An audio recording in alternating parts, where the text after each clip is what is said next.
সমাজ কিংবা কিছু কিছু মানুষের জন্য আমাদের কিন্তু মাঝে মধ্যে নিজের কিছু ভালো মুহূর্ত, ভালো থাকা কিংবা ভালো লাগাকেও পরিবর্তন কিংবা বিসর্জন দিতে হয়। হ্যালো এভরিওয়ান, কেমন আছেন সবাই? আশা করি যে যেখান থেকে এই মুহূর্তে আমার ভিডিওটি দেখছেন সবাই অনেক সুস্থ আছেন এবং নিরাপদে আছেন। আলহামদুলিল্লাহ, আমিও ভালো আছি। পবিত্র মাহে রমজানের শুভেচ্ছা জানিয়ে আমার নতুন আরও একটি ভিডিওতে আপনাদের সবাইকে স্বাগত জানাই। আশা করি আজকের ভিডিওটি আপনাদের ভালো লাগবে। সকালে ভিজে রেখে দিয়েছিলাম, এখন ধুয়ে নিব। এখানে কয়েকটা রাফিদেরও জামা ছিল, সাথে আমারও জামা ধুয়ে নিলাম। শ্বশুরের বালিশের কভারে পানির দাগ পড়েছিল, তার সাথে সাথেই ধুয়ে নিলাম যাতে পানির দাগটা উঠে যায়। প্রতিদিনই কিন্তু 2-1টা করে কাপড় ধুয়ে দিতে হয় রাফিদের। ধোয়া পরিষ্কার কাপড় যদি সকালে পরিয়ে দেই, দেখা যায় কি বিকালে অনেকটাই খারাপ অবস্থা হয়ে যায়। আর আমরা তো গ্রামেই থাকি, এই জন্য ধুলাবালির পরিমাণটা এখানে বেশি থাকে। বেশ কয়েকদিন ধরে দিনের বেলা একটু একটু করে গরম করে, দেখা যায় কি রোজা থেকে একটু কাজ করলে অনেকটাই ক্লান্ত লাগে আর গরমও লাগে। কিন্তু 2 দিন ধরে দেখা যাচ্ছে আকাশটা অনেকটাই মেঘলা। সকালে আর কি অন্ধকার থাকে, কিন্তু দুপুরের পর থেকে অনেকটাই রোদ ওঠে। তো আমি ভয়েস ওভার দিচ্ছি, এদিকে আমার শ্বশুর পানি দিচ্ছে। তো আমার শ্বশুরকে বললাম খেতে পানি দিতে হবে না, মনে হয় বৃষ্টি হবে। তো আমার শ্বশুর বলল বৃষ্টি হবে না, এমনি এরকম হয়ে আছে। সকালের ওয়েদার দেখে মনে হয় এখনই বৃষ্টি পড়বে, কিন্তু দেখা যায় একটু পরে রোদ উঠে যায়। তবে মনে হয় বৃষ্টি হবে কয়েকদিনের মধ্যেই। একটু বৃষ্টি হলেই ভালো হবে, একটু হলেও ধুলাবালি কমবে। দিনে একটু বাতাস হয়, ওই বাতাসে কিন্তু ধুলাবালি ঘরের মধ্যে ঢুকে। তো আমি কাপড় ধোয়ার আগেই বালি আর একটু গুঁড়া সাবান দিয়ে অনেক সুন্দরভাবে পরিষ্কার করে নিয়েছিলাম।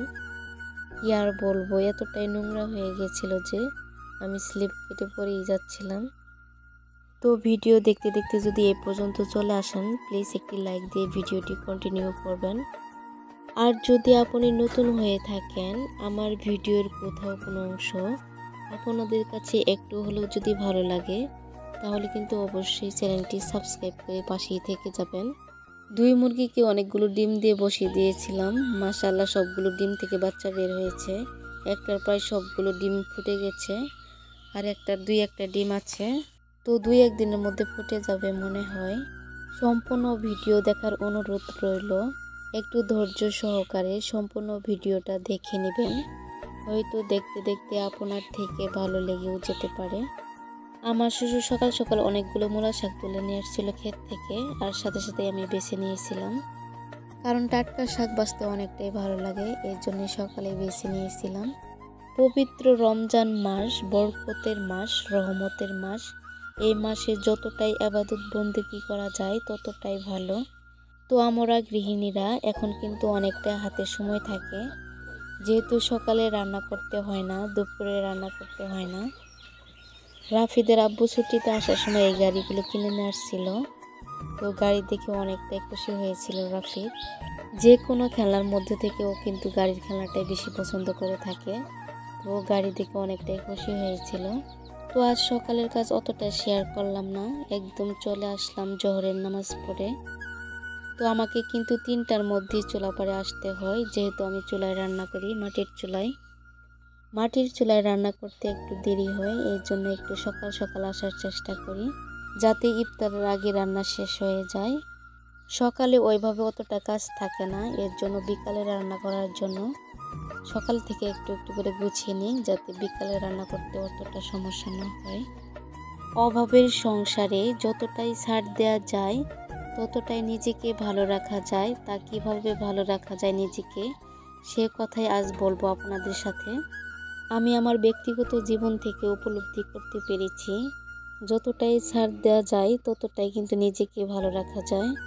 রান্না করার পরে অর্ধেক মাংস ফ্রিজে রেখে দিয়েছিলাম, আর সেই মাংসই রান্না করছি। মাংস কষানোর জন্য একে একে মশলাগুলো দিয়ে দিলাম। এখন মাংস দিয়ে দিব। এটা যে শুধু আর্থিক চাহিদার ক্ষেত্রে তা কিন্তু নয়, সব সংসারে কিন্তু ঝগড়া কলহ হয়েই থাকে। আর এই কলহে যদি নিজেকে প্রাধান্য মনে করেন তাহলে কিন্তু নিজে নিজে অনেকটাই কষ্ট পাবেন। হয়তো দেখা যাবে অন্যদের কাছে আপনি প্রাধান্য হয়ে থাকলেন, আর যদি আপনি ছাড় দেন হয়তো আপনার কাছে কষ্ট হতে পারে। দিন শেষে একটু হলেও মনে শান্তি পাবেন, কারণ সমাজ বা কাছের মানুষ আপনার ব্যক্তিত্বকে একটু দাম দিবে না।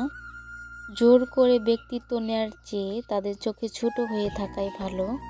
হয়তো ওইসব মানুষের কাছে ছোট হতে পারেন, কিন্তু মনের কাছে নয়। আমি কিন্তু এইভাবেই ছাড় দিয়ে থাকি, আর এইভাবে নিজেকে ভালো রাখতে পারি। যেসব মানুষ আপনাকে বা আপনার ব্যক্তিত্বকে বুঝতে চায় না তাদের না বোঝানোই ভালো, আমার কাছে তাই মনে হয়। প্রতিদিনই যে ভালো ভালো রান্না করি তা কিন্তু না, যখন যা পাচ্ছি বা সামর্থ্য হচ্ছে তাই রান্না করে নেই। আসলে মধ্যবর্তী পরিবারে কিন্তু সব কিছু হয়ে ওঠে না। চাহিদা থাকে অনেক, কিন্তু সাধ্য বা সামর্থ্য থাকে না। তাই যখন যা পাচ্ছি তখনই তাই করে নিচ্ছি। প্রতিদিনই কিন্তু ভাজা খেতে অতটা ভালো লাগে না, আবার না খেলেও কিন্তু ভালো লাগে না। তবে প্রত্যেকটা দিন এগুলোই খাওয়া হয় না, আলাদা আলাদা খাওয়া হয়।